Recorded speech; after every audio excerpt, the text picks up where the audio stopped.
Astaghfirullah. Bismillahirrahmanirrahim. Assalamualaikum warahmatullahi wabarakatuh. Waalaikumsalam warahmatullahi wabarakatuh.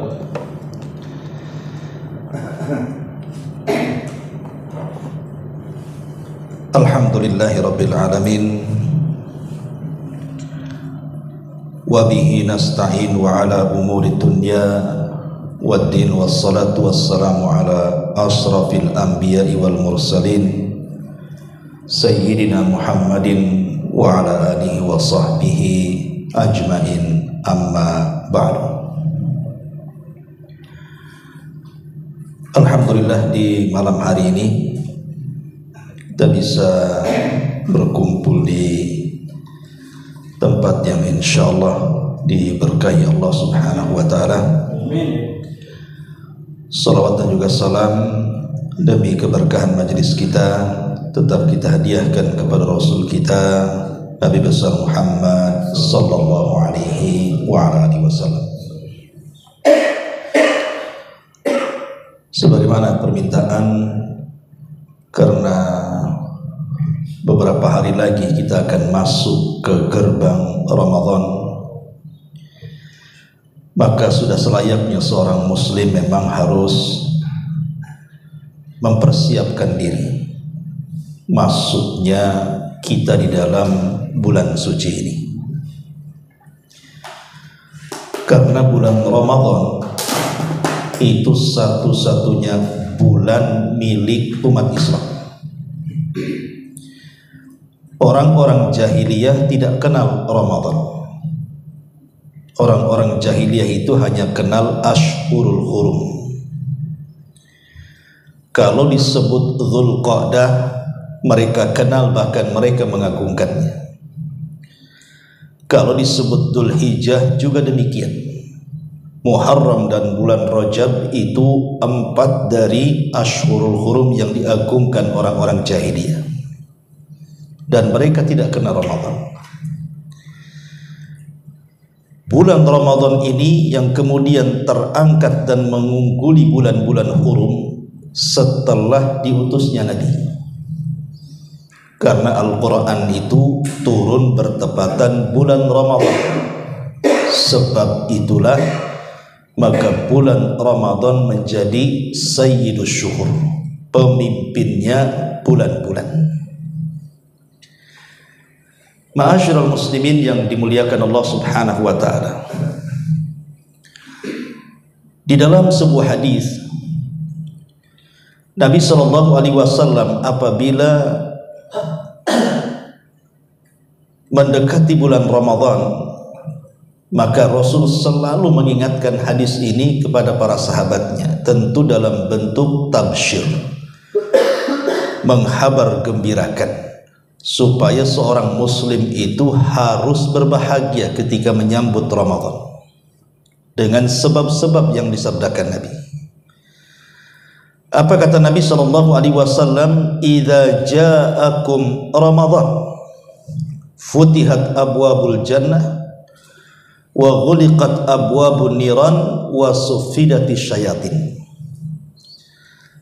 Apabila datang Ramadan kepada kalian, kata Rasul, maka seluruh pintu-pintu sorga akan dibuka dan seluruh pintu-pintu neraka akan ditutup rapat-rapat, dan setan-setan akan diikat dan dibelenggu. Inilah 3 keutamaan inti daripada Ramadan: terbukanya pintu-pintu sorga, tertutupnya pintu-pintu neraka, dan terikatnya setan. Sebagian para ulama ketika memahami hadis ini, ada yang membawa kepada zahir daripada hadis, artinya ya sorga itu punya pintu dan pintu-pintunya terbuka. Begitu juga neraka ada pintu-pintunya dan pintu-pintunya tertutup rapat. Begitu juga setan diikat dengan semacam ikatan. Tapi ulama yang lain mengatakan bahwa ini hanya sebagai kinayah, tidak dibawa kepada makna zahirnya. Jadi dibukanya pintu sorga itu bukan pintunya yang dibuka, tidak. Karena di bulan Ramadan ini rangsangan seorang mukmin untuk berbuat baik itu dimudahkan Allah.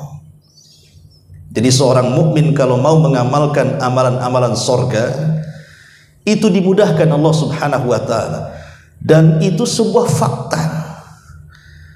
Karena kita lihat bahwa kalau datang bulan Ramadan tidak ada masjid yang paling ramai kecuali Ramadan. Tidak ada orang yang baca Quran paling banyak kecuali Ramadan. Tidak ada orang yang bersedekah paling banyak kecuali Ramadan. Itu kan fakta. Sebab kalau seandainya di luar Ramadan, sekarang kan belum masuk Ramadan, masjid masih biasa-biasa saja. Tapi nanti ketika masuk satu Ramadan, saya yakin tidak ada masjid dan musola kecuali penuh sampai ke tempat sandal, saking penuhnya, sampai pakai terpal mungkin sebagian masjid itu. Tapi bertahan seminggu saja biasanya. Nanti dari tempat sandal masuk ke teras, minggu berikutnya masuk ke dalam gitu. Nanti ujungnya hilang. Padahal inti Ramadan itu di akhir kan, di 10 akhir Ramadan intinya. Di situ pula buyarnya manusia tuh, pindah ke mall, pindah ke jalan, dan begitu seterusnya. Begitu juga orang yang baca Quran. Kita belum dengar sekarang orang baca Quran itu, tapi nanti kalau sudah masuk Ramadan, Masya Allah, hampir semua masjid, musola, semua tadarus. Walaupun 3-4 orang rupanya kan, tapi kan ada tuh orang baca Quran itu. Yang lebih hebatnya sampai jam 2 tuh, entah kaset, entah orang, kita nggak tahu. Tapi yang jelas bahwa kedengaran baca Quran itu di luar Ramadan tidak ada. Atau orang yang sedekah contohnya. Kita kalau puasa Senin di luar Ramadan mau cari iftar ke masjid nggak akan ada, dan tidak ada yang menyediakan. Tapi kalau Ramadan, semua masjid, semua musola sampai ke jalan-jalan ada orang yang nawari iftar itu. Kalau di luar Ramadan di pinggir jalan ada yang nawari iftar itu udah curiga, ini mau jualan kamu ngasih. Tapi kalau di Ramadan dipastikan dia ngasih iftar itu. Lihat bagaimana amalan-amalan kebaikan itu di bulan Ramadan Allah mudahkan. Itu makna dibukanya pintu surga itu. Bahkan orang yang bertobat juga di Ramadan itu lebih banyak. Orang yang tadinya suka membuka aurat ditutup tuh di bulan Ramadan, pakai jilbab dia. Orang yang tadinya boleh jadi mungkin preman lah gitulah di luar Ramadan itu, masuk Ramadan puasa dia. Bahkan orang yang tidak pernah sholat gitu ya, hadir di taraweh dia, walaupun subuhnya lewat. Jadi dia tidak paham mana sunnah mana wajib tuh orang kayak gini. Tapi dari sini kita menunjukkan bahwa terbukanya pintu sorga itu karena rangsangan kebaikan yang menuju sorga itu mudah dilakukan. Yang kedua, adapun tertutupnya pintu neraka itu karena maksiat-maksiat yang biasa di luar Ramadan itu sangat menyebar, tapi di bulan Ramadan itu agak ngerem. Banyak orang yang kemudian di bulan Ramadan yang biasa mungkin berzina, naudzubillah, tidak berani dia zina, takut kualat dia. Walaupun habis Ramadan mungkin zina lagi ya, tapi kan di bulan Ramadan ngerem dulu lah biasanya. Dia takut begitu. Bahkan dia juga puasa kadang-kadang. Orang yang biasa ngerumpi, biasa menggibah gitu kan, berhenti di bulan Ramadan.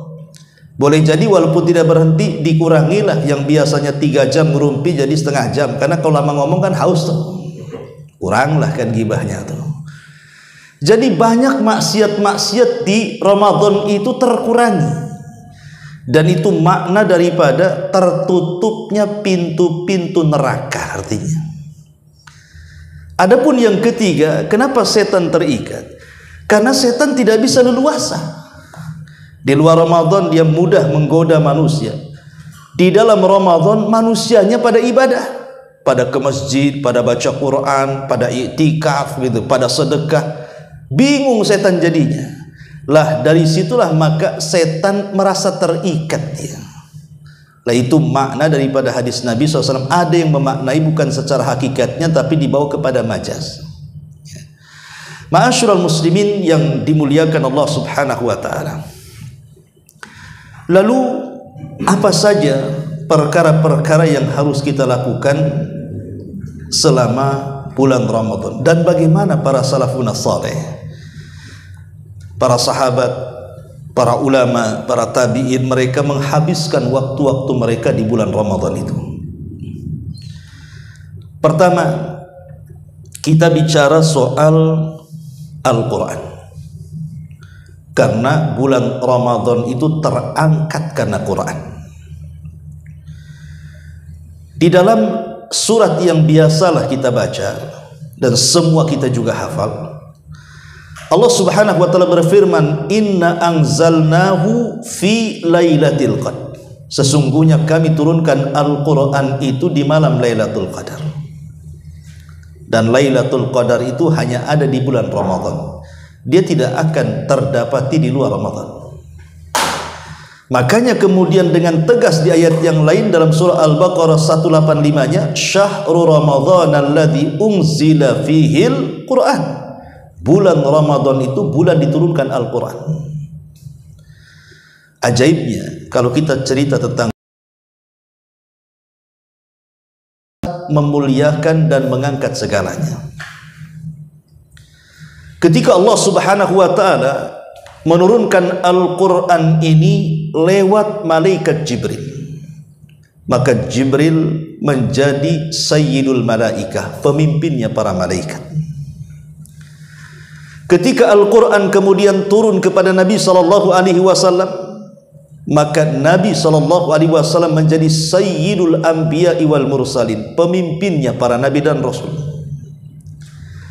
Ketika Al-Quran turun di bulan Ramadan, maka Ramadan menjadi sayyidus syuhur, pemimpinnya bulan-bulan.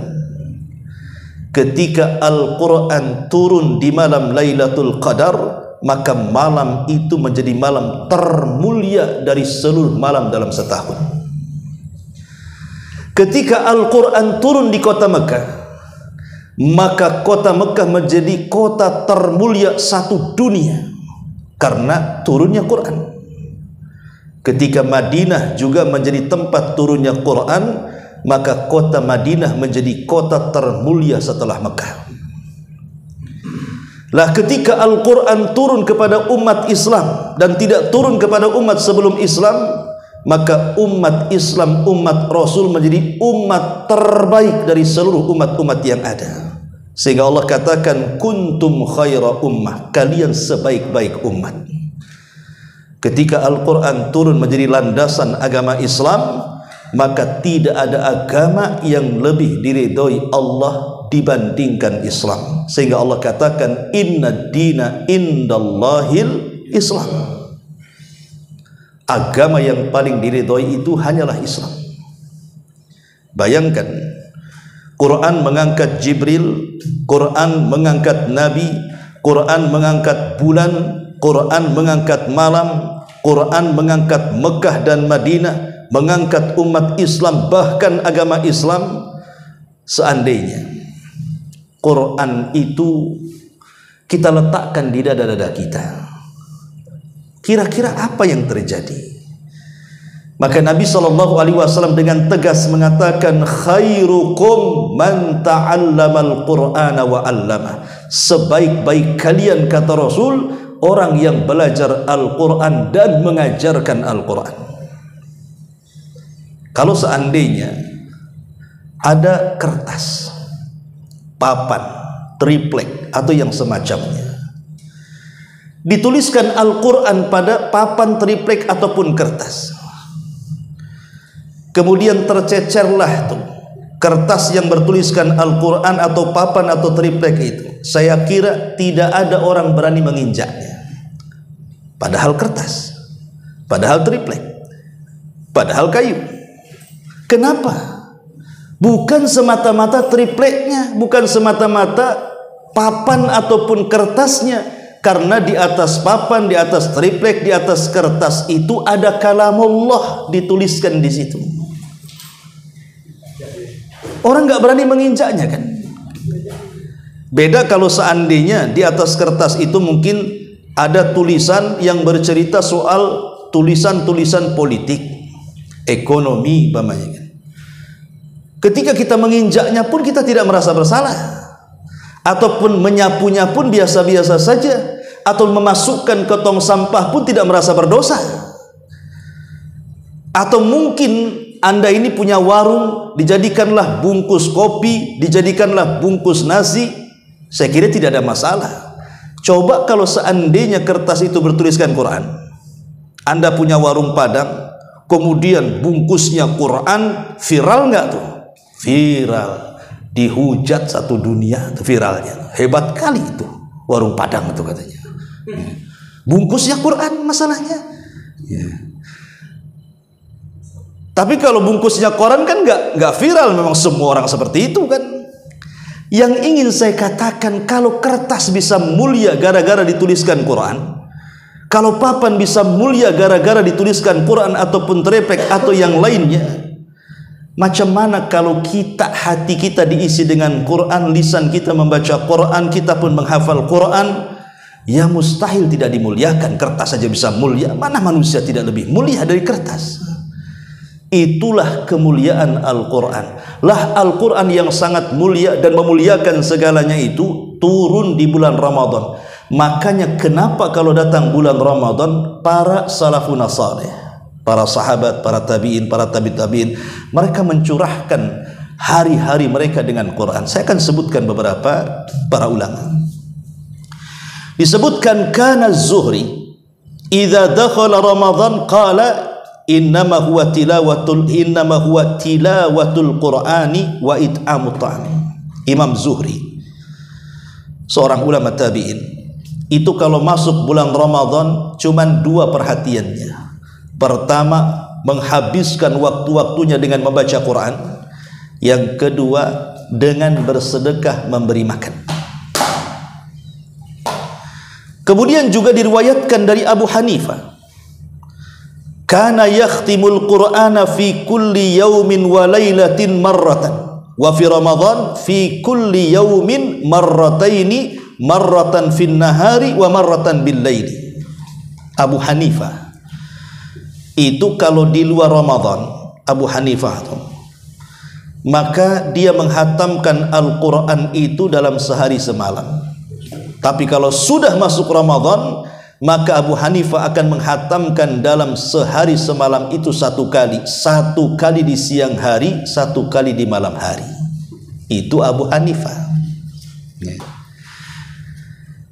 Kemudian juga Imam Syafi'i, lebih hebat lagi,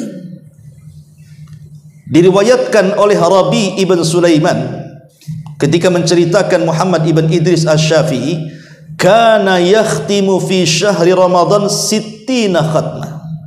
Imam Syafi'i kalau masuk bulan Ramadan, maka satu bulan itu dia berhasil menghatamkan 60 kali hatam.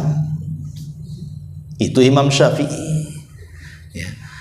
Kemudian juga Muhammad ibn Ismail atau dikenal dengan Imam Bukhari, yakhtimu fi Ramadan fin nahari kulla yaumin khatmah wa yaqumu ba'da tarawih kulla thalathi layalin bi khatmah. Imam Bukhari kalau di siang hari dia hatamkan setiap harinya, tapi kalau di malam hari minimalnya 3 malam sekali dia hatamkan Quran. Jadi siangnya 1 kali hatam, tapi kalau malamnya 3 malam hatam. Itu Imam Bukhari. Kemudian juga Abdul Razak meriwayatkan tentang kisah Sufyan Ats-Tsauri rahimahullahu taala, kana idza dakhala Ramadan taraka jami'al ibadat wa aqbala ala tilawatil Quran. Sufyan Ats-Tsauri itu kalau datang bulan Ramadan, ibadah yang lain ditinggalkan, maksudnya ibadah-ibadah sunnah, dan dia fokus dengan Quran. Kemudian juga disebutkan oleh Imam Az-Zahabi dalam kitab Siyar A'lamin Nubala, annal ma'mum Ibnu Harun Ar-Rasyid, Ma'mun putra daripada Harun Ar-Rasyid, tala fi Ramadan 33 khatmah. Dia membaca Al-Quran di Ramadan itu sampai menghatamkan 33 kali hatam dalam sebulan. Kemudian juga dijelaskan Abu Bakar Muhammad Al-Balatisni rahimahullahu ta'ala, kana yakhtimu fi Ramadan fi kulli lailatin khatmataini. Beliau menghatamkan Al-Quran di bulan Ramadan itu setiap malam 2 kali hatam. Setiap malam 2 kali hatam. Subhanallah, ya. Kemudian juga dijelaskan oleh Zubaydi, idza hadara Ramadan ahdara al-masahif wa jama'a ilaihi ashabuhu. Zubaydi apabila datang bulan Ramadan, maka dia akan menyediakan banyak mushaf dan mengajak kawan-kawannya untuk membaca Al-Quran. Begitu para salafun saleh. Bahkan Imam Malik kalau datang bulan Ramadan, maka dia liburkan semua kajian, dia fokus membaca Al-Quran. Dan dia mengambil mushafnya dan membaca di atas mushafnya, padahal dia hafal Quran. Imam Malik, ya. Ma'asyiral muslimin yang dimuliakan Allah Azza wa Jalla, sempat terjadi perdebatan para ulama. Bukankah ada hadis yang mengatakan, hadis Abdullah ibn Amr ibn As yang dinasihati Rasul, Rasul boleh enggak saya menghatamkan kurang dari 3 hari? Kata Rasul jangan.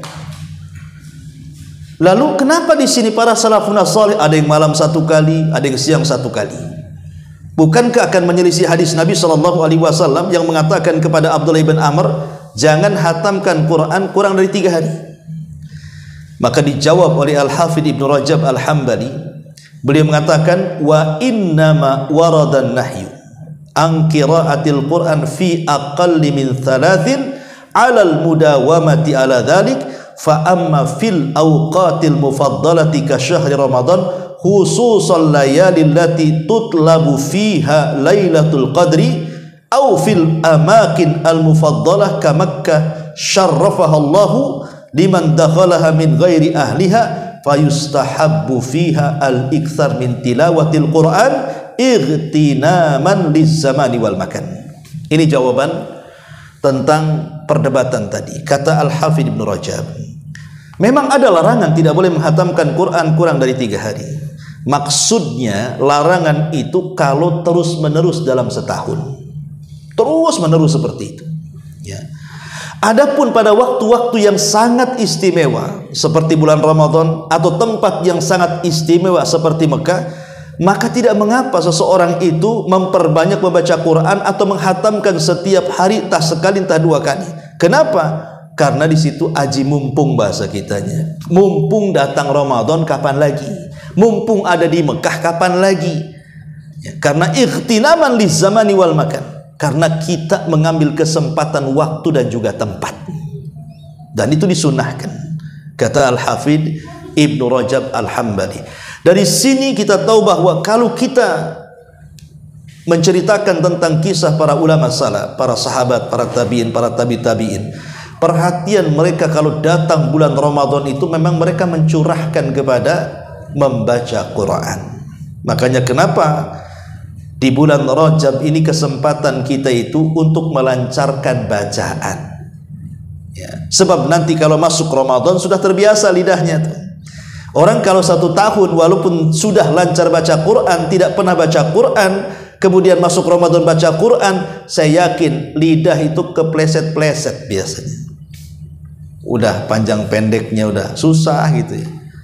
Apalagi kalau sudah usia-usia 50, mata pun udah buram, harus pakai kacamata besar kan itu.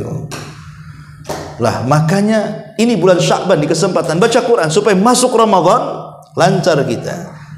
Karena celaka orang yang masuk Ramadan kok di bulan Quran dia tidak baca Quran. Kan banyak tuh orang-orang yang meninggalkan Al-Quran di bulan Quran. Kalau di bulan Quran saja dia tidak membaca Quran, saya yakin di luar bulan Quran tidak akan baca Quran dia. Ini kesempatan ya, bahwa memakmurkan bulan Ramadan itu perbanyak membaca Al-Quran. Kalau kita melihat ulama salaf kan luar biasa tuh.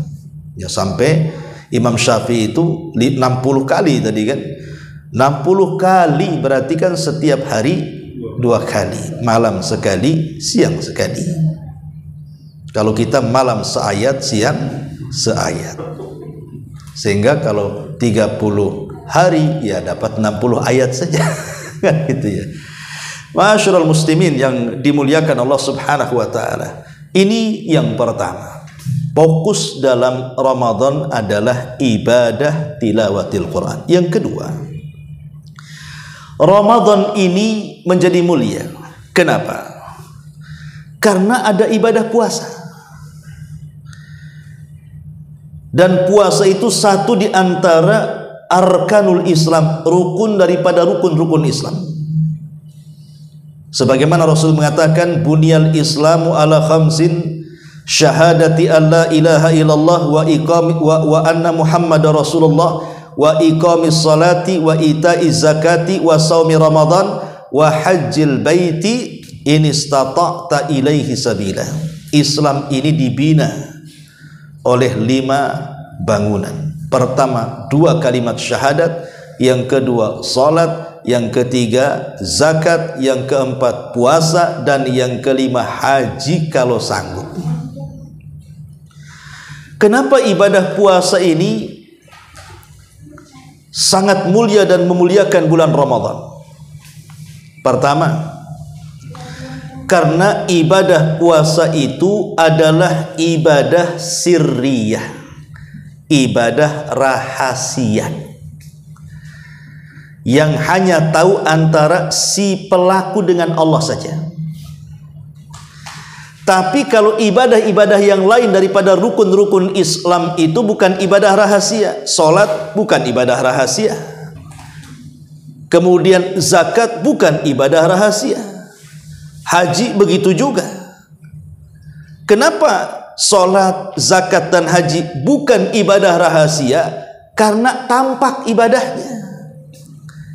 Ada orang sholat tampak nggak? Tampak lah. Oh, nampak orang lagi takbiratul ihram sampai salam. Masa nggak nampak orang sholat? Ya. Kemudian zakat tampak, nampak harta yang diberikannya. Masa orang zakat ngasih tahu mana uangnya? Oh, kamu nggak nampak saja kamu itu. Ada tuh katanya. Nggak, pasti tampak uangnya. Sampai ke orang-orang yang berhak di zakat. Haji apalagi? Yang ngantar orang sekecamatan masa gak nampak? Lebih nampak lagi haji. Ya. Tapi puasa itu macam mana caranya? Nampak kalau dia sedang berpuasa. Seandainya ini Senin Kemis, ya. Kemudian buat acara siang-siang kayak seperti ini. Jangan dikasih makanan. Hadir saja duduk seperti ini. Saya tidak bisa menilai mana satu yang puasa, mana satu yang tidak puasa. Kecuali kalau seandainya dia ngomong, Afan lagi puasa, itu pun bisa dipercaya, bisa tidak. Karena kalau sholat kan tidak bisa pura-pura, zakat apalagi haji mau pergi kemana pura-pura kan begitu ya. Tapi puasa itu kan ya bisa saja dia pura-pura puasa bang pada habis makan tuh. Ya. Tapi dari sini kita tahu bahwa puasa ini ibadah rahasia, tidak bisa dinilai orang. Oh bisa Ustaz, dari mana caranya? Ngeludah terus? Bisa saja sariawan. Oh enggak juga Ustaz, tadi ada angin sedikit agak mereng, lemas nampaknya. Nggak bisa juga, mungkin dia lagi sakit demam. Ya. Oh itu mungkin lidahnya itu atau bibirnya kering tuh pecah-pecah. Itu panas dalam itu. Bukan orang lagi puasa kan? Nggak bisa. Gimana cara menilai orang yang berpuasa itu? Lah karena puasa itu sifatnya sirriyah, rahasia antara pelaku dengan Allah Azza wa Jalla. Makanya puasa itu lebih dekat kepada ikhlas dibandingkan riyah. Itulah puasa, dia lebih dekat kepada ikhlas dibandingkan riyah. Kalau sholat kan karena tampak dan dilihat orang memungkinkan riyah dia. Apalagi kalau dia imam, dipaseh-pasehin ke 30 tahun di Mekah kan itu ya. Ataupun kalau dia zakat, maunya itu ditempeli namanya, si fulan sekian juta, sekian ratus juta kan begitu. Ataupun haji yang sudah jelas, sebelum haji udah selamatan, yang diundang satu kecamatan kan, ya apa nggak ria. Belum lagi setiap langkahnya selfie, masuk pesawat selfie lagi, masuk di Mekah nulis status udah di Mekah katanya kan. Akan masuk ria pada ibadah-ibadah yang tampak itu. Tapi kalau seandainya nulis status lagi lemas, lagi puasa, nggak bisa orang percaya kepada fiddin. Ya. Ma'asyiral muslimin yang dimuliakan Allah Azza wa Jalla, lah puasa ini ibadah satu-satunya yang rahasia, tidak ada yang tahu kecuali dengan Allah Subhanahu wa taala. Sehingga ibadah puasa ini susah dinilai dan susah kemasukan ria. Kalau ibadah yang lain mudah dinilai dan mudah kemasukan ria. Baik nilai positif atau negatif maksudnya ya. Pamannya kita katakan, oh si anu sholatnya mantap, kenapa? Khusyuk nampaknya tuh. Ya. Oh si anu kok sedekahnya berani, kok tahu nominalnya banyak kan itu ya. Oh si anu hajinya mantap, kenapa? Dulu sebelum haji mabok dia, habis haji taubat pula dia. Nah, bisa saja dinilai kan. Tapi puasa tidak bisa. Lah karena ibadah rahasia, makanya pahalanya juga dirahasiakan. Jadi ibadah puasa kan ibadah rahasia, makanya pahalanya juga dirahasiakan. Lain dengan sholat, pahalanya ditampakkan. Haji pahalanya ditampakkan. Kata Nabi SAW, siapa yang haji dari Baitullah Al-Haram, dia tidak mengucapkan kalimat kotor, dia tidak berbuat fasik, keluar dari Mekah menuju tempat tinggalnya seperti anak yang baru dilahirkan. Kan jelas tuh pahalanya. Seperti anak yang baru dilahirkan, tidak punya dosa. Dalam riwayat, Al-hajjul mabrur laisa lahul jaza ilal jannah. Haji yang mabrur tidak ada balasan kecuali sorga. Jelas pahalanya. Tapi kalau puasa ini kan tidak dijelaskan.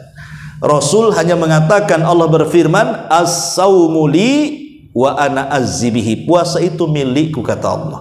Aku yang akan membalasnya. Lah kalimat aku yang akan membalasnya kan tidak tahu apa kira-kira yang dibalas. Contoh umpamanya kan, umpamanya saya sedang bangun rumah, kemudian saya mencari tukang untuk bangun rumah. Adalah 2-3 tukang, saya katakan, bekerja kamu dengan baik kepada saya akan kasih 1 hari 100. Itu jelas nominalnya kan. Kemudian dia kerja, karena sudah tahu nominal 100, makanya pasti kerjanya pun tidak sungguhan tuh. Kalau ada bosnya dia semangat, tidak ada bosnya dia malas. Tapi kalau saya katakan kerja sama saya, soal gaji, kalau kau bagus kerjanya, nanti gampang itu. Ini kan kalimat tidak jelas. Ada 2 kemungkinan. Kemungkinan saya gaji lebih tinggi dibandingkan umumnya, atau sama sekali saya tidak menggajinya. Tergantung pekerjaannya kan. Oh kalau dia kerja bagus, bisa saja saya tambah tuh gajinya. Atau kalau kerjanya jelek, bisa saja saya tidak akan gaji dia. Begitu juga puasa. Puasa seperti itu. Kalau puasa kita baik kepada Allah Subhanahu wa taala, bukan hanya sekedar yang penting sah tapi cari pahala, maka Allah akan mengganjar dengan ganjaran yang besar yang tidak ada tahu berapa nominalnya kecuali Allah. Tapi kalau puasanya asal-asalan, maka itu masuk kepada hadis Rasul, rubba shaimin laisa lahul jaza illal ju'i wal atas. Berapa banyak orang yang berpuasa hanya menahan lapar dan dahaga, tidak mendapatkan apa-apa. Karena umumnya, ma'asyiral muslimin yang dimuliakan Allah Azza wa Jalla, di masyarakat ini, orang yang berpuasa itu kan ada 2 kelompoknya. Kelompok yang pertama asal sah. Kelompok yang asal menggugurkan kewajiban. Yang penting sudah menahan lapar, menahan dahaga, menjauhi diri daripada syahwat, sudahlah, itu namanya puasa. Ya. Lah puasa yang seperti ini namanya puasa yang penting sah itu. Puasa yang penting menggugurkan kewajiban. Soal dapat pahala dan tidak kan dia tidak tahu. Makanya kalau dalam ibadah itu kan pertanyaannya cuma 2 tuh. Ustadz, puasa saya sah atau tidak? Maka saya bisa menjawab, selama kau datangkan syarat rukun wajib sah. Tapi kalau pertanyaan yang kedua, kira-kira saya dapat pahala atau tidak? Oh ya nggak tahu saya kan begitu. Itu urusan Allah. Kalau soal pahala dan dosa itu bukan urusan saya. Saya menilai tentang syarat sahnya saja. Ya. Kalau soal pahala, kembali kepada yang berpuasa dengan Allah Azza wa Jalla. Makanya di masyarakat itu ada orang-orang, satu kelompok yang penting terbit fajar, jangan makan, jangan minum, tahan syahwat sampai maghrib, sah. Walaupun lisannya dusta, walaupun lisannya gibah, walaupun dia makan bukanya mungkin hasil korupsi, hasil nyuri, dan begitu seterusnya, sah. Tapi dapat pahalakah? Tidak. Tidak. Ya. Tetapi ada kelompok yang lain, betul-betul dia bukan hanya ingin menggugurkan pahala kewajiban puasanya saja, tapi dia ingin mendapatkan pahala. Dari situlah dia bukan hanya sekedar menahan lapar dan dahaga dan syahwat, lebih daripada itu matanya dijaga, telinganya dijaga, lisannya dijaga, kakinya dijaga, otaknya dijaga, hatinya dijaga, semua dijaga, ikut puasa semuanya. Lah itu barulah orang yang berpuasa bukan hanya menggugurkan kewajiban, tapi lebih daripada itu akan berpahala. Makanya kata Imam Ghazali rahimahullahu taala, ya, ini bagus perkataan Imam Ghazali rahimahullahu taala. Saya akan bacakan, ya.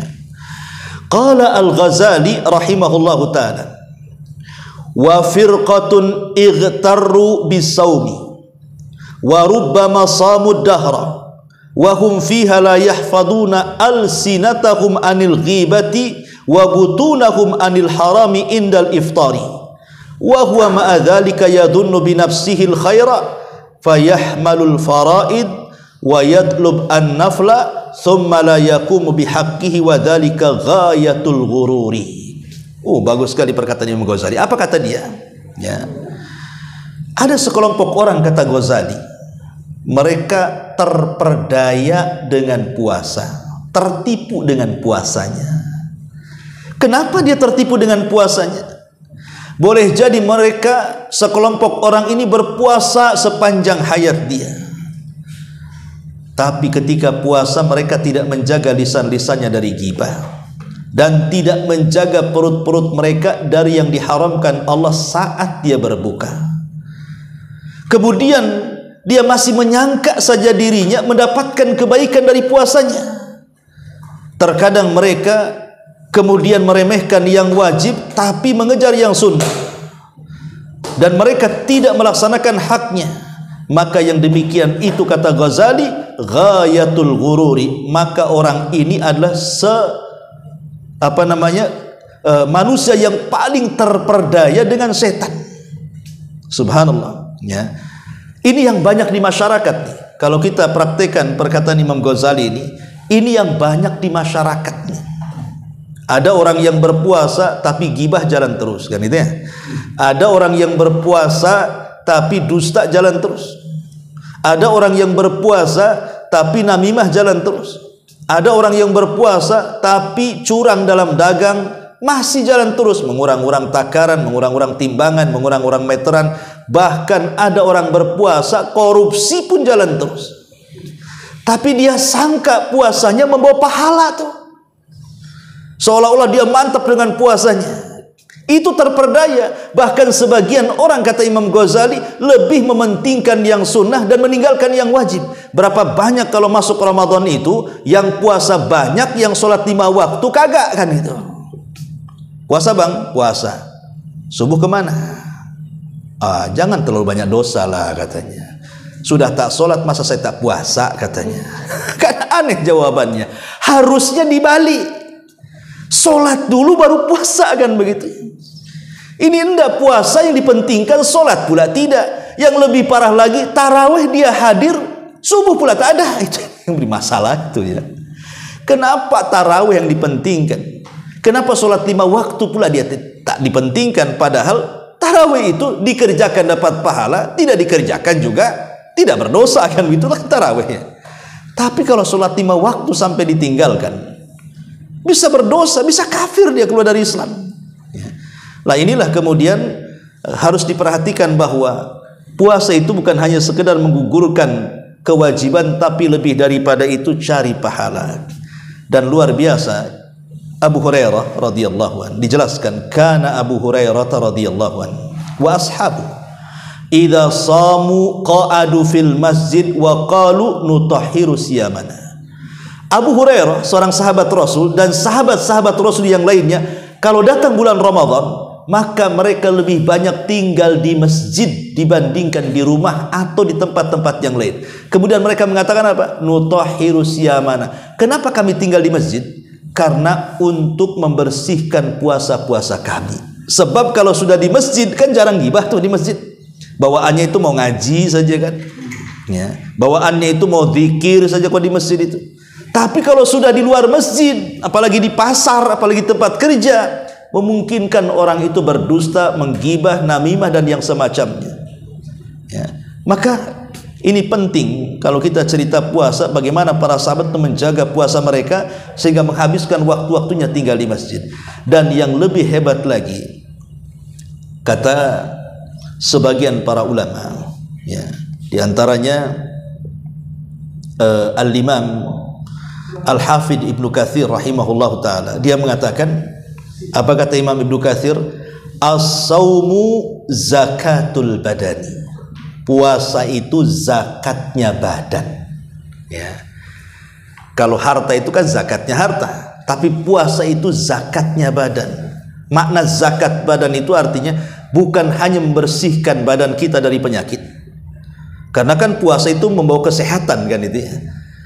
1 tahun itu kita banyak penyakit, puasa 1 bulan dihilangkan tuh dengan puasa penyakit-penyakit badan. Lebih daripada itu, bisa membersihkan hati, bisa membersihkan penyakit-penyakit hati.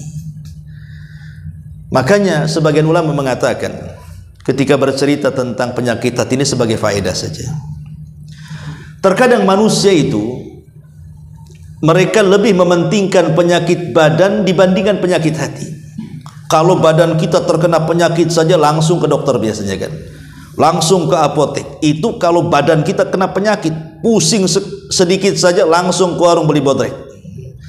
Kalau bisa sekarang sakit kepala, minum bodrek 1 jam hilang. Itu kalau badan tuh ya. Tapi kalau penyakit hati, bertahun-tahun tidak mau diobati sama dia itu.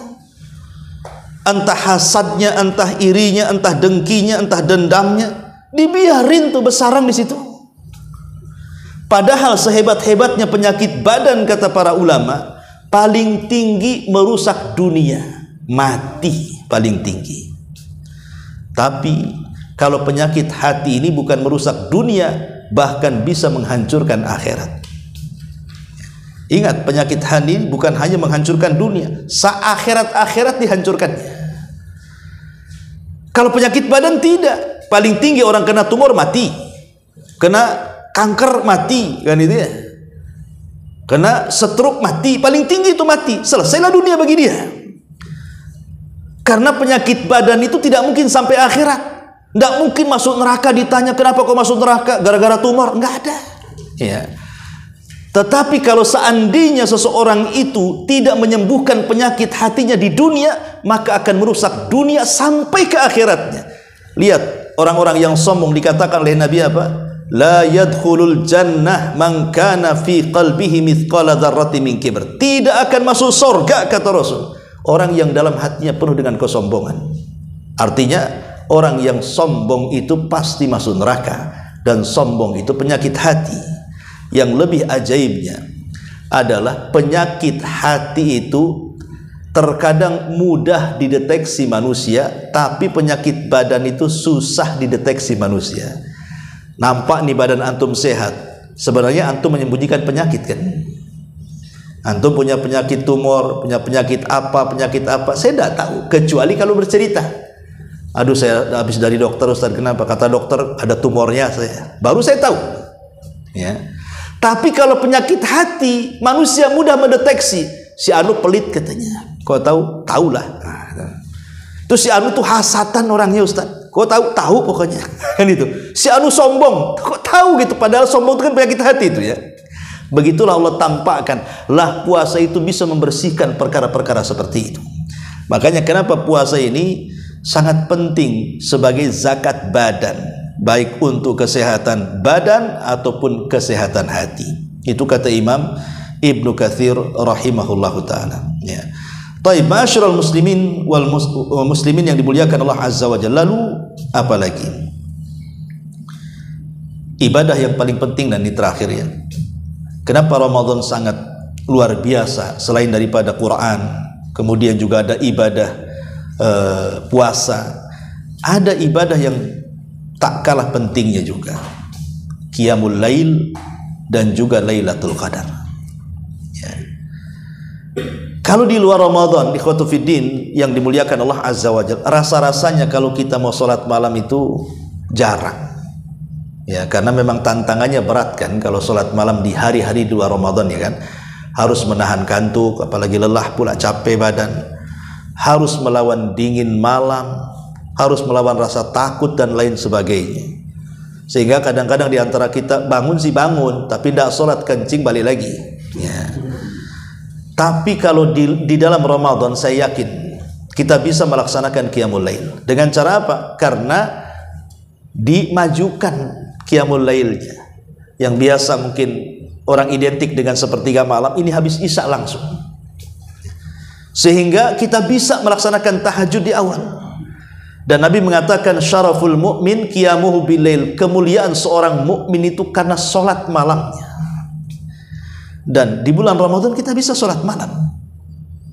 Dan Nabi mengatakan barang siapa yang sholat tarawih bersama imam hatta yang sharif kutiba qiyamul laili. Siapa yang sholat bersama imam sampai imam kelar selesai pergi, kita ikut pergi, maka kita dianggap melaksanakan qiyamul lail sepanjang malam. Cukup kita sholat tarawih, entah yang 11, entah yang 23 rakaat gitu ya, sampai selesai salam imam, ikut salam juga, imam pergi ikut pergi, seolah-olah kita sholat malam dari Isya sampai subuh. Luar biasa tuh. Ya. Siapa yang sanggup sholat malam dari ba'da Isya sampai subuh kecuali para sahabat? Kalau sahabat iya, ya, sampai-sampai dikisahkan Abdullah bin Mas'ud itu radhiyallahu an, itu kalau sholat di kabilahnya terkadang dikeraskan bacaannya itu mulai dari ba'da Isya sampai fajar baru berhenti dia. Itu kuatnya para sahabat berdiri dan membaca Quran. Kita ini baru imam baca sabbihi saja sudah kelamaan. Kenapa enggak wadduha imam ini katanya? Sabbihi 10 rakaat kedua lam yakunil pula ndak ina'taina katanya kan. Itu kadang-kadang surat-surat dalam juz amma saja sudah dianggap tinggi, apalagi sampai abasa, apalagi sampai an-naba, makin besoknya tak sholat lagi di belakangnya. Ujung-ujungnya apa? Cari masjid, cari imam yang kilat khusus. Enak di sana itu 11 rakaat 5 menit katanya. Di sini lama katanya. Nah, kadang-kadang kita ini mudah terperdaya dengan setan. Lah sebenarnya kalau orang terbiasa sholat malam, apalagi di bulan Sya'ban masuk Ramadan, itu sebenarnya enak itu. Makanya ada istilah Rajab itu bulan menanam, Sya'ban itu bulan mengairi, Ramadan itu tinggal memetik hasilnya. Jadi kalau dari Sya'ban kemarin kita sudah biasa sholat malam, kita latih dalam berdiri itu, Ramadan itu tidak mungkin komplain kepada imam kependekan, kepanjangan. Boleh jadi mungkin kita katakan kependekan karena sudah terbiasa berdiri kan. Nah ini yang harus dipahami, bahwa salat tarawih itu adalah qiyamul lail, dan itu kemuliaan yang Allah Subhanahu wa taala akan anugerahkan kepada kita berupa maqamam mahmuda, tempat yang terpuji kelak pada hari kiamat. Ya. Dan lebih daripada itu ada satu malam yang disebut dengan Lailatul Qadar. Ini Lailatul Qadar adalah malam di mana Allah telah pilihkan dalam satu tahun untuk kita. Untuk apa?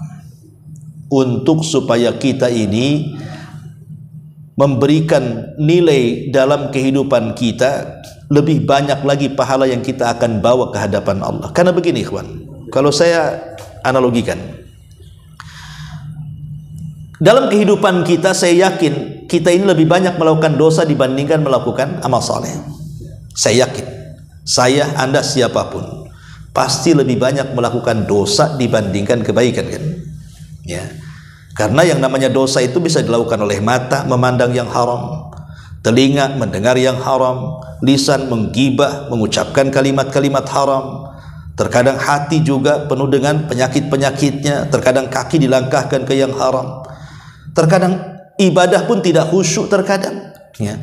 Jadi intinya manusia itu lebih banyak melakukan dosa dibandingkan mengambil pahala. Atau dengan kata lain saya contohkan, ada orang selama 40 tahun dia melakukan dosa. Kemudian setelah 40 tahun dia bertobat, 10 tahun dia melakukan kebaikan, kemudian meninggal dunia. Secara hukum matematika perdagangan itu belum kembali modal, kawan. Untuk menutupi dosa dengan pahala setahun, dosa 40 tahun itu kan belum menutupi modal namanya. Tetapi apakah kemudian dosa tidak harus diampuni? Diampuni dengan cara apa? Allah sediakan ada waktu-waktu istimewa, ada tempat-tempat istimewa yang kalau kita mendapatkan tempat dan waktu istimewa itu, maka kita bisa membayar dosa-dosa yang sudah kita lakukan. Coba orang mendapatkan Lailatul Qadar, maka seolah-olah dia mendapatkan 83 tahun 6 bulan beramal soleh. Padahal usia kita saja nggak sampai segitu kan. Artinya satu kali mendapatkan Lailatul Qadar bisa menutupi dosa-dosa yang pernah kita lakukan dengan kebaikan itu namanya. Makanya sangat malang gitu ya, kalau seandainya datang bulan Ramadan kok kita tidak mengejar Lailatul Qadar. Sangat rugi. Kan setahun sekali itu pun satu malam gitu ya. Tapi masalahnya para ulama mengatakan, kalau kita ingin mendapatkan Lailatul Qadar, kita harus sudah terjaga dari awal Ramadan. Jadi kalau kita ingin mendapatkan Lailatul Qadar, jaga-jaganya itu sudah mulai dari awal Ramadan. Maka orang yang mencari Lailatul Qadar dari awal Ramadan sampai akhir Ramadan dipastikan dia mendapatkan Lailatul Qadar.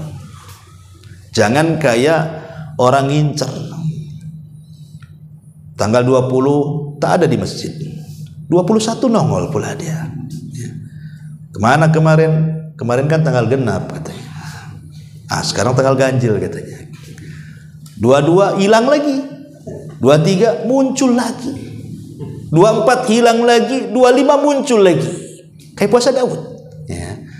Li orang yang pakai ilmu teropong kayak gini sampai kiamat nggak dapat Lailatul Qadar. Ada yang kemudian pakai ilmu teropong, ada juga yang sibuk nyari tanda-tanda. Kata Ustadz, Lailatul Qadar itu tidak dingin, tidak panas katanya. Dirasa-rasakan sama badannya. Kok dingin? Iyalah lagi demam dia. Kata Ustadz, katanya cahayanya terang sedikit katanya. Oh nampaknya, padahal listrik di mana-mana. Ya. Jadi tidak bisa orang sibuk nyari tanda-tanda selamanya nggak dapat Lailatul Qadar. Makanya kemudian kalau ingin mendapatkan Lailatul Qadar dari awal Ramadan tuh sudah harus jaga-jaga tuh. Sampai akhir Ramadan, sampai semakin dekat dengan sepertiga Ramadan atau 10 akhir Ramadan, disitulah makin semangat. Kata Aisyah radhiyallahu anha, kana Nabi sallallahu alaihi wasallam shadda mi'zarahu wa aiqadha ahlah. Rasul itu kalau datang 10 akhir Ramadan, dia kencangkan tuh sarungnya. Apa maknanya? Dia tinggalkan istri-istrinya, tidak digauli selama 10 hari, padahal istrinya 11. Dia itikaf. Antum istri 1, bukan dikencangkan sarung, dikendorkan malah. Gitu. Masa 10 akhir Ramadan tidak bisa meninggalkan istri, itikaf di masjid ya. Padahal cuma 10 hari dalam setahun itu. Lah ini bagaimana Rasul mencontohkan kepada kita lah bagaimana mencari Lailatul Qadar seperti itu. Memang harus tinggalkan semua yang berhubungan dengan syahwat itu, fokus di masjid. Insya Allah kalau Allah takdirkan kita mendapatkan Lailatul Qadar dalam sebulan di tahun ini Ramadan ya. Kemudian Allah takdirkan kita meninggal dunia, ikhwan, insya Allah Allah masukkan ke dalam surga. Karena begini, ada hadis, ada 2 orang di zaman sahabat. 2 orang ini bersaudara, masuk Islam sama-sama. Tapi masalahnya yang satu mati syahid, yang satu tidak mati syahid dan meninggal 1 tahun setelahnya. Ya sakit biasa meninggal. Ya. Ada seorang sahabat namanya Talha ibn Ubaidillah. Dia mimpi tentang 2 orang yang sudah meninggal ini. Dua-duanya didirikan di depan pintu sorga. Rupanya yang didahulukan masuk sorga adalah yang mati tahun setelahnya. Dia tidak mati syahid, dia mati dalam pembaringan. Dia dulu masuk sorga, yang mati syahid belakangan. Jadi mimpinya ini diceritakan kepada Nabi. Rasul, aneh nih mimpi saya ini. Masa orang yang mati syahid yang jelas-jelas masuk sorga tanpa hisab dan azab, kok dia malah diakhirkan masuk surga. Yang ini yang bukan mati syahid, setahun setelahnya meninggal, tapi dia mendapatkan Ramadan, kok dia duluan masuk surga? Kata Rasul, iyalah kata Rasul, bukankah dia mendapatkan Ramadan? Bukankah dia mendapatkan Lailatul Qadar? Nah, di sini jawabannya, bukankah dia mendapatkan Lailatul Qadar? Dan orang yang mendapatkan Lailatul Qadar seolah-olah dia beribadah 83 tahun tidak maksiat, hanya ibadah saja, makanya pahala dia lebih besar dibandingkan yang mati syahid, kata Nabi. Nah, itu kan kalau cerita Lailatul Qadar luar biasa ya.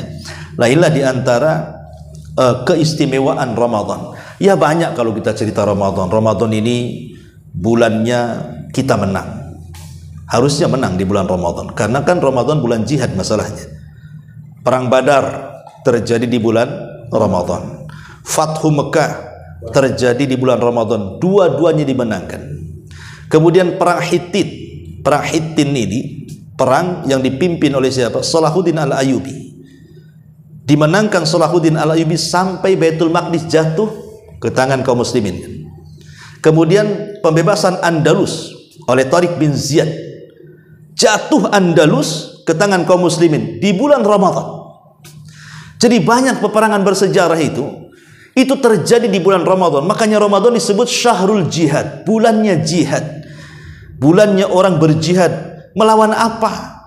Melawan 3. Pertama hawa nafsu, yang kedua setan, yang ketiga orang kafir.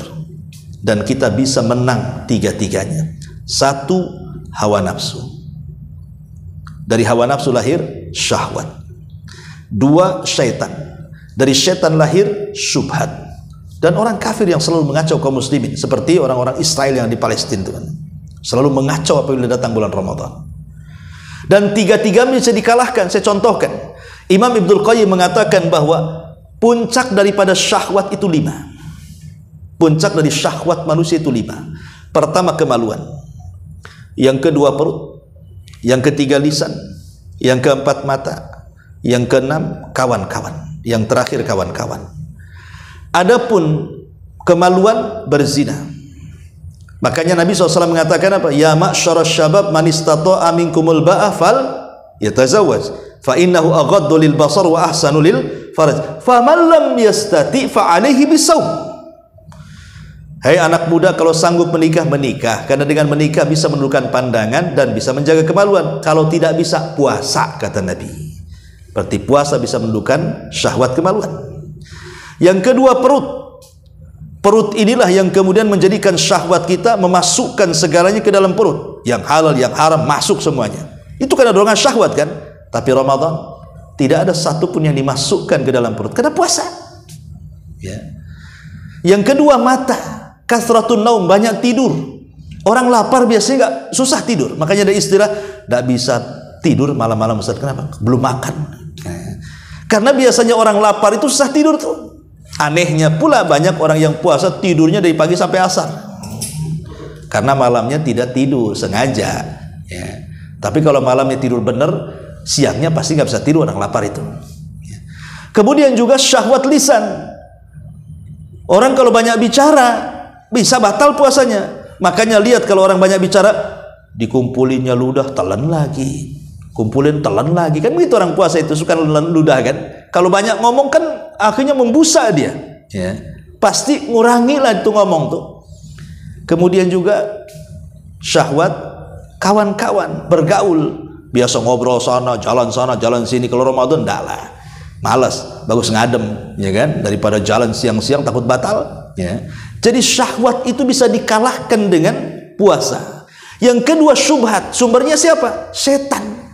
Kita bisa mengalahkan setan di bulan Ramadan karena Rasul mengatakan wasufidati syayatin, setan diikat. Kalau saya katakan antum punya musuh, musuhnya diikat di tiang listrik, melawannya enak nggak tuh? Enak, tinggal dipukulin ini kepalanya, kan diikat dia. Kecuali musuhnya tadi ikat, itu baru kita sparring kan itu ya. Tapi kalau musuhnya diikat, ya paling enak lah mentungnya. Artinya bahwa setan sedang diikat, mudah dilawan. Apalagi setan itu paling takut dengan Quran. Ramadan bulan Quran. Siapa yang baca surah Al-Baqarah, kata Rasul, lari setan tuh. Kita bisa melawan setan. Adapun orang kafir, ya tergantung kaum muslimin. Ya, Karena menamai perang melawan orang kafir itu kan tergantung keimanan. Rasul pernah dan para sahabat kalah di perang Badar. Kenapa? Karena salah strategis, menyelisih perintah Nabi kan begitu. Tapi kalau kekuatan kaum muslimin penuh dengan keimanan yang benar seperti keimanan para sahabat, hampir setiap peperangan yang terjadi di bulan Ramadan hampir tidak pernah terkalahkan. Jadi Ramadan itu bisa mengalahkan musuh sebenarnya, baik musuh dalam jiwa hawa nafsu, musuh dari luar setan dan orang-orang kafir. Wallahu alam, ini yang bisa saya sampaikan sebelum saya tutup. Silahkan kalau ingin bertanya. Tafadhalu.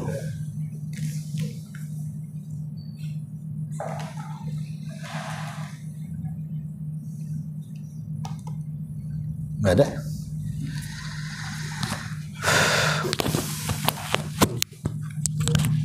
Iya.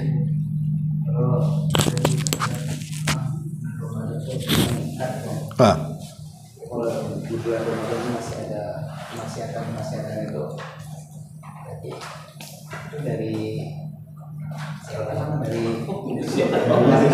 setan yang lepas itu. Dari kawan sebenarnya lepas gitu. Hah? Lepas. Iya, maksudnya. Iya. Tadi saya sudah katakan bahwa pemicu maksiat itu 3. Hawa nafsu, setan, dan ajakan orang kafir. Itu pemicu maksiat. Walaupun setan ini duduk manis gitu ya, dia nggak goda kita, pasti kita berbuat maksiat. Kenapa? Karena ada dorongan yang lebih bahaya dibandingkan waswas setan. Hawa nafsu. Setiap manusia itu punya hawa nafsu. Tanpa dorongan setan pun orang bisa melakukan kemaksiatan. Karena Allah yang mengatakan wa inna nafsala ammaratun bisu. Sesungguhnya dalam jiwa manusia itu ada jiwa yang selalu memerintahkan kita untuk berbuat jahat. Setan ini ngompori saja. Pemicunya hawa nafsu, setan yang ngipas-ngipasi. Itu maksudnya. Nah, jadi kenapa kemudian di bulan Ramadan itu kok waktunya orang puasa masih ada juga yang tidak puasa? Apakah itu setan yang lepas? Ya, mungkin setannya lepas. Karena manusia juga bisa jadi setan kan itu. Setan kan sifat. Setan itu sifat, bisa jin, bisa manusia. Mungkin dia setannya. Ya, karena di bulan Ramadan itu padahal kan rambu-rambu sudah jelas. Kadang-kadang warung saja kan tidak boleh dibuka lebar, harus setengah tiang. Tapi kalau nengok ke bawah bukan kaki kursi saja, kaki orang pun banyak di situ. Oleh belakang kan itu ya. Nah, tapi menunjukkan bahwa, dan ada riwayat yang dimaksud setan yang diikat itu siapa maksudnya? Dalam riwayat, kalau nggak salah riwayat Abi Dawud, wa marodatus syayatin. Jadi yang diikat tidak semua setan, tapi marodahnya. Marodah itu artinya setan yang jahat yang kalau goda bisa sampai tingkat syirik, tingkat kufur. Artinya kalau krocor-krocornya itu masih lepas gitu. Kalau mau dimaknai gitu ya. Dan iblis itu kalau mengutus pasukannya untuk menggoda anak Adam itu, maka disesuaikan dengan keimanan orang. Kalau imannya kuat, ustadz, kiai, ulama, ya pasti juga jenderal yang dikirim ya. Tapi kalau imannya tipis, ya setan ecek-ecek lah ya. Kirim tuh, goda itu kena angin aja miring itu katanya ya. Orang pasti akan disesuaikan, dan setan itu terlatih karena mereka umurnya panjang, biasa menghadapi orang. Tidak bisa dengan langkah 1, langkah 2, tidak bisa langkah 2, langkah 3, tidak bisa dengan maksiat suruh ibadah, suruh riya kan itu ya. Jadi setan ini ada aja akalnya. Makanya di bulan Ramadan kalau ada orang yang bermaksiat, taruhlah setan tidak menggoda karena terikat, bukan berarti pemicunya cuma setan saja. Yang lebih bahaya bukan itu, hawa nafsu. Makanya kalau kita lihat dalam 2 surat yang disebut dengan muawwidhataini, surat perlindungan, qul a'udzu birabbin nas dan qul a'udzu birabbil falaq, itu ketika Allah Subhanahu wa taala menyebut suratun nas, itu berlindung dengan 3 nama Allah. Qul a'udzu birabbin nas, Rabb pemilik manusia, Malikin nas raja manusia, Ilahin nas ilahnya manusia. 3 nama Allah disebut. Tapi Al-Falaq cuma 1. Qul a'udzu birabbil falaq, cuma 1, Rabbnya falak saja. Kenapa? Karena musuhnya berbeda. Kalau Al-Falaq musuhnya dari luar semua, nggak ada yang dari dalam. Al-Falaq itu musuhnya min syarri ma khalaq, dari makhluk yang diciptakan. Ya, manusia itu juga makhluk. Terkadang ada yang baik, terkadang yang buruk. Nah kan? Min syarri ma khalaq wa min syarri ghasiqin idza waqab. Ghasiq itu artinya malam apabila menutup. Maknanya di malam hari itu kekuatan setan menguat. Dan rata-rata kejahatan banyak terjadi malam hari. Maksiat banyak terjadi malam hari. Maling banyak terjadi malam hari. Ya. Kemudian wa min syarri ghasiqin idza waqab. Min syarri nafatsati fil uqad. Dari tukang sihir. Tukang sihir di luar sana. Wa min syarri hasidin. Dari dia hasad, semua di luar. Jadi Al-Falaq itu bicara tentang musuh-musuh yang di luar kita. Tapi An-Nas itu musuh yang ada di dalam hati kita. Makanya min syarri waswasil khannas alladzi yuwaswisu fi sudurin nas. Hawa nafsu, cerita hawa nafsu. Was-was yang dikipas-kipasi hawa nafsu sama setan itu lebih bahaya dibandingkan musuh di luar. Makanya berlindung dengan 3 nama Allah, yang satunya dengan 1 nama Allah. Karena hawa nafsu lebih berbahaya dibandingkan setan. Malam-malam kalaupun setan duduk pun pasti dia berbuat salah. Makanya kenapa menekan hawa nafsu itu penting dibandingkan berlindung dari setan. Menekan hawa nafsu, karena hawa nafsu kan tidak bisa dibuang ya. Hawa nafsu kan ada di jantung tempatnya. Kalau mau buang hawa nafsu, buang jantung, ganti jantung pisang. Hidup mati kan gitu ya. Jadi hanya bisa ditekan, tidak bisa dibuang. Itu masalahnya. Jadi itu jawabannya kenapa di bulan Ramadan kok setan diikat. Masih juga ada yang tidak puasa. Satu yang mendorong nih hawa nafsu, yang kedua dia setannya, gitu saja. Itu jawabannya. Wallahu a'lam. Iya. Waalaikumsalam. Kalau Lailatul Qadar itu kita kan di 10 terakhir kan, 10 terakhir. Apakah yang tiap malam semuanya yang mungkin ada 500 orang di masjid itu tiap malam itu, ini Allah itu ngasih, misalnya bukan hanya memilih orang-orang yang tertentu atau gimana yang dapat, padahal ya 10 hari terakhir juga tetap ada di masjid gitu. Iya. Gimana? Ya, alhamdulillah begini ya. Lailatul Qadar itu kan bicara keistimewaan malam. Siapa yang mendapatkan malam itu, maka dia akan mendapatkan pahala seperti beribadah 83 tahun lamanya. Lah orang yang dapat ibadah itu tergantung dapatnya berapa. Ada yang mendapat sejam saja, ada yang mendapatkan 2 jam, ada yang mendapatkan 1 malam, kan gitu. Dalam surah Al-Qadar, Allah Subhanahu wa taala tidak menyebutkan kapan awalnya, hanya menyebutkan kapan akhirnya. Hiya hatamat lail fajr, hanya menyebutkan akhirnya fajar. Awalnya nggak disebut, ya kan? Sehingga menjadi polemik, kapan awalnya? Ya. Sebagian para ulama mengatakan awal Lailatul Qadar itu dimulai dari asar. Dimulai dari asar. Sebagian ulama mengatakan dimulai dari maghrib. Dan saya cenderung dimulai dari asar. Kenapa? Karena ada hadis yang mengatakan yata'aqabuna fikumul malaikah, malaikatul laili wa malaikatul nahar, wa yajtami'una fi salatil asri wa salatil fajri. Allah itu akan mengutus malaikat-malaikat pencatat kebaikan di siang dan di malam hari, dan berjumpanya di 2 salat, asar dan fajar. Berarti ini kalau sudah 10 malam terakhir, saya kasih kuncinya supaya mendapatkan Lailatul Qadar. Kalau kita ini punya uang 100.000, jadikan 10 lembar. Jadikan 10 lembar, ya kan? Setiap hari di 10 akhir Ramadan, mulai ba'da asar atau mungkin ba'da maghrib atau malamnya, kita infak 1 hari 10, besok lagi 10, besok lagi 10. Tidak mungkin yang 10 itu tidak bertepatan dengan Lailatul Qadar. Mustahil kan? Kan 10. 100 dibagi 10, tiap hari saja 10. Pasti yang 10 itu pasti kena tuh. Nggak mungkin nggak kena. Berarti ketika ada yang kena 1, seolah-olah 83 tahun kita setiap hari 10.000 sampai 84 tahun lamanya. Kan banyak tuh. Yang kedua, baca Quran. Setiap hari Nggak usah 30 juz. Baca saja surah Al-Ikhlas. Pokoknya 10 akhir Ramadan nih, habis maghrib, bacalah Qul huwallahu ahad, Allahus samad, lam yalid wa lam yulad wa lam yakul lahu kufuwan. Besoknya baca lagi, besoknya baca lagi, besoknya lagi sampai 10. Nggak mungkin surah Al-Ikhlas yang kita baca tidak bertepatan dengan Lailatul Qadar. Pasti bertepatan. Berarti kalau yang bertepatan dengan Lailatul Qadar seolah-olah kita baca surah Al-Ikhlas selama 83 tahun lamanya. Ya kan? Atau umpamanya berzikir, baca tasbih, tahlil, takbir setiap malam di 10 akhir Ramadan. Nggak mungkin takbir tahlil yang kita baca nggak bertepatan itu. Kan di antara 10 itu ada 1 malam kan? Acaranya begitu.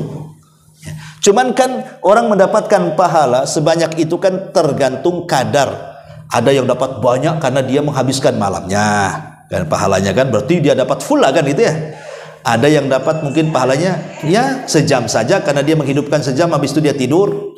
Ya. Ada yang 2 jam, ada yang 3 jam. Nah, yang penting intinya kalau sudah 10 akhir Ramadan itu, kalau sudah masuk malam adalah amalan ibadah yang kita lakukan setiap harinya selama 10 akhir Ramadan. Gitu maksudnya.